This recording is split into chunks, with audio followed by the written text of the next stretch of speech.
Assalamualaikum warahmatullahi wabarakatuh. Yang terhormat dosen pembimbing 1 dan pembimbing 2. Alhamdulillah, puji dan syukur kita panjatkan kehadirat Allah Subhanahu wa taala sehingga hari ini kita diberi kesehatan dan bisa memaparkan isi skripsi. Pertama-tama, perkenalkan, nama saya Siti Aisyah dengan NIM 170603333. Langsung saja kita lanjut ke materi. Di sini skripsi saya yang berjudul Penggunaan Model Kontekstual untuk Meningkatkan Pemahaman Siswa pada Mata Pelajaran IPA kelas 4. Latar belakang masalah. Hasil analisis di SDN Batu Keris, Banjaran pada pelajaran IPA setelah guru menerangkan materi bagian-bagian tumbuhan dan fungsinya diperoleh yang menunjukkan bahwa sebagian besar siswa hanya mendapatkan kategori cukup. Kenapa bisa menghasilkan kategori cukup? Karena bagi siswa materi IPA itu kadang dianggap mudah dan dianggap sulit. Jadi, meskipun materi bagian-bagian tumbuhan dan fungsinya itu ada dilihat setiap hari, itu di rumah ataupun di luar rumah atau di sekolah, tapi mereka tidak tahu apa fungsi bagian-bagian tumbuhan dan hanya merentuk sama namanya saja. Oleh karena itu, guru dapat mencari cara agar siswa memahami materi menggunakan model pembelajaran yang lebih inovatif serta mengarah pada perubahan yang efektif. Salah satunya, pembelajarannya adalah dengan menggunakan model kontekstual. Rumusan masalah yang pertama, apakah menggunakan model pembelajaran kontekstual dapat meningkatkan pemahaman siswa dibandingkan dengan metode belajar konvensional? Yang kedua, bagaimana respon guru terhadap model pembelajaran kontekstual? Yang ketiga, kendala apa yang dialami oleh siswa dalam pembelajaran IPA dengan menggunakan model pembelajaran kontekstual?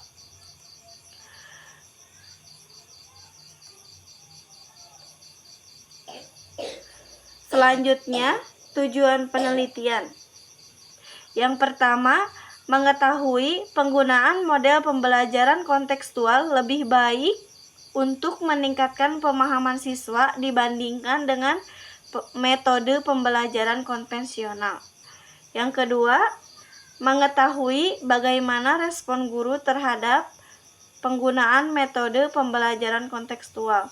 Yang ketiga, mengetahui kendala yang dialami oleh siswa dalam pembelajaran menggunakan metode kontekstual.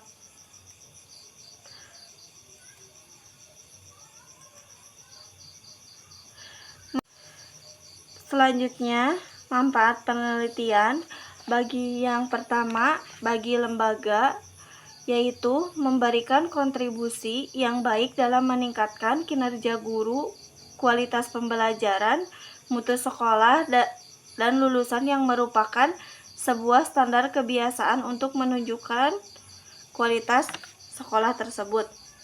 Yang kedua, bagi guru, yaitu untuk meningkatkan keterampilan guru berinovasi dalam merancang suatu kegiatan pembelajaran dan guru lebih jelas memahami bagaimana cara untuk menggunakan metode dan pendekatan.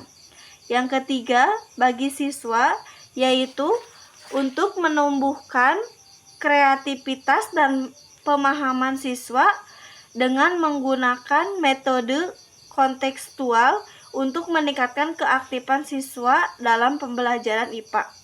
Yang keempat, bagi peneliti selanjutnya, hasil penelitian ini akan bermanfaat bagi peneliti, menambah wawasan secara teoritis, maupun praktik, serta menambah pengetahuan dalam memilih model pembelajaran yang efektif, kreatif, dan inovatif, dan bisa dijadikan referensi bagi mahasiswa PGSD sebagai bahan kajian yang mendalam guna meningkatkan kualitas pembelajaran. Selanjutnya ada model pembelajaran. Di sini saya akan menjelaskan dulu pengertian model. Pengertian model adalah pembelajaran merupakan tingkatan tertinggi dalam kerangka pembelajaran karena mencakup keseluruhan tingkatan. Pembelajaran adalah proses interaksi siswa dengan pendidikan dan sumber belajar pada suatu lingkungan belajar. Sekarang model pembelajaran kontekstual. Poin yang pertama, pengertian kontekstual. Pembelajaran kontekstual yaitu mampu membawa siswa untuk mencapai tujuan pembelajaran atau penguasaan materi yang berkenaan atau relevan bagi mereka dan bermakna dalam kehidupan nyata. Poin yang kedua, karakteristik model pembelajaran kontekstual.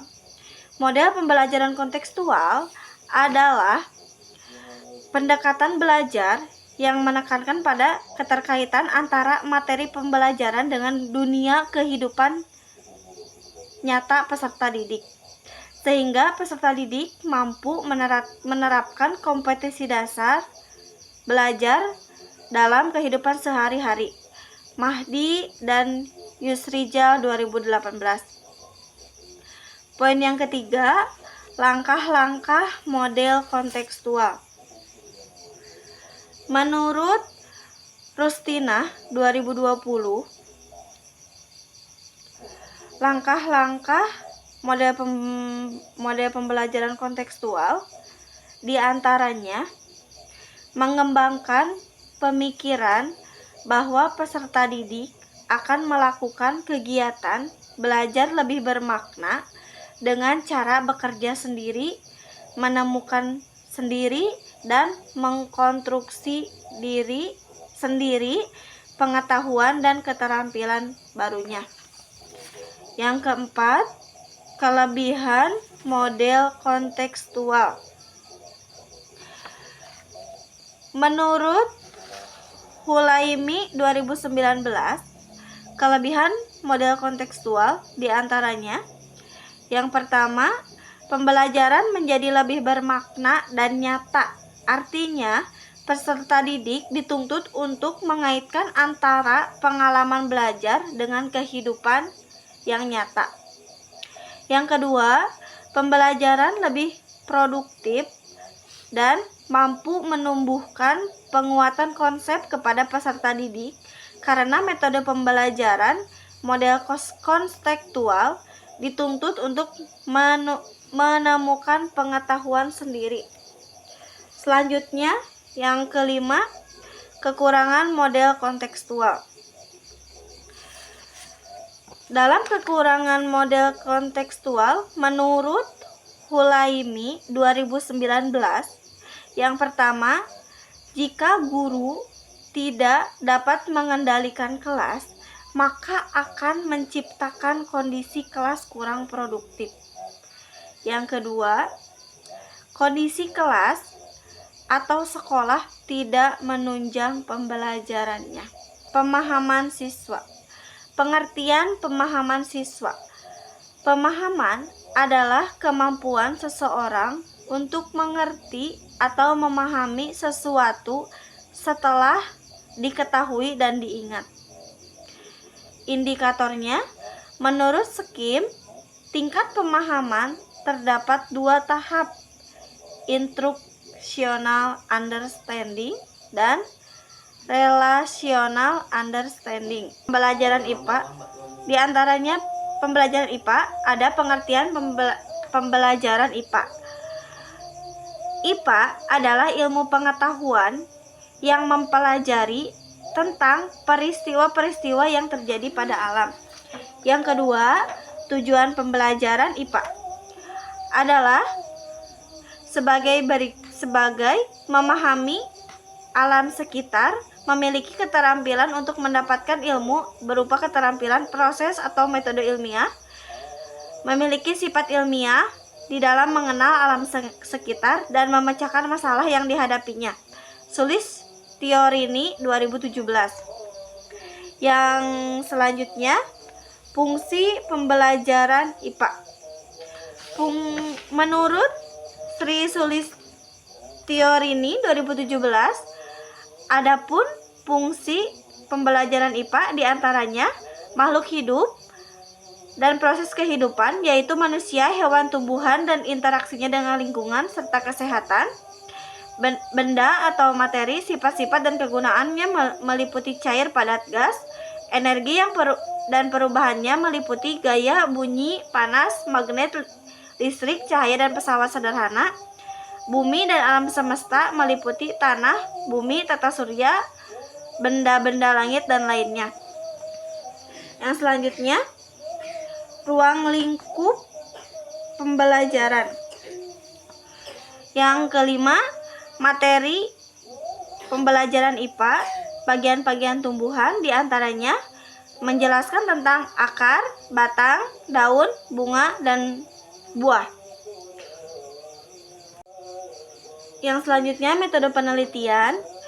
Metode penelitiannya menggunakan mixed method research design, yaitu penelitiannya dengan cara rancangan penelitian modelan campuran dengan menggunakan model kuantitatif dan kualitatif dalam suatu penelitian atau serangkaian penelitian untuk memahami permasalahan dalam penelitian. Lokasi dan subjek penelitiannya siswa kelas 4 yang berjumlah 30, 17 anak laki-laki dan 13 anak perempuan di SD Batu Keris, Banjaran Wetan.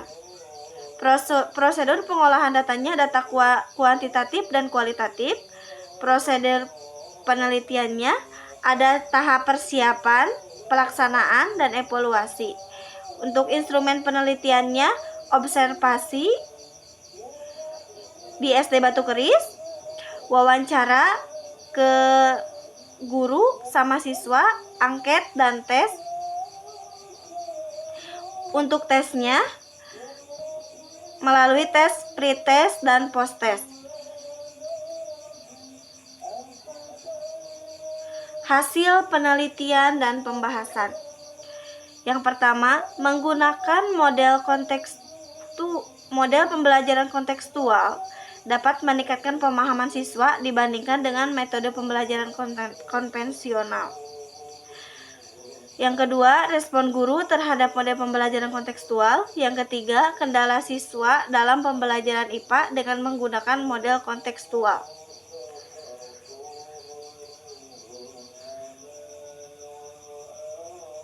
Kesimpulan,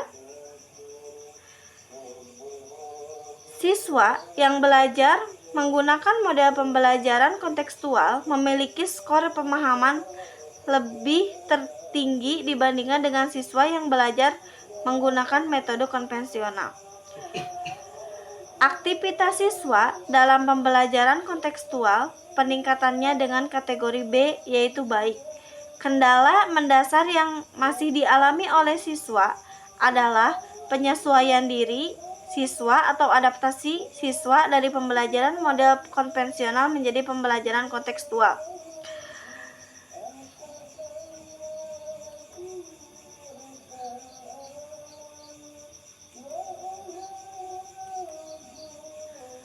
Mungkin sekian uraian dari skripsi saya. Terima kasih. Assalamualaikum warahmatullahi wabarakatuh.